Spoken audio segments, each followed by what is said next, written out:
Hi guys, welcome to my channel. Please like and subscribe for more videos.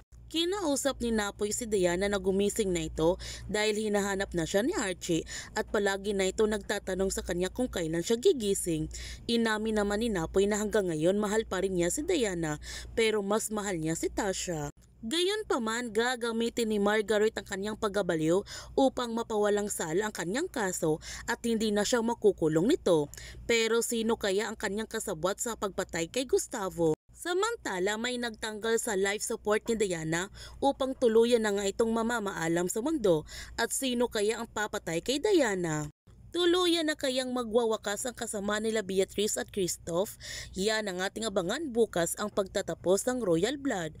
Kung bago ka ba channel ko, don't forget to like, subscribe, ang click notification bell para palagi kang updated sa mga videos upload ko. Thank you for watching and God bless to everyone.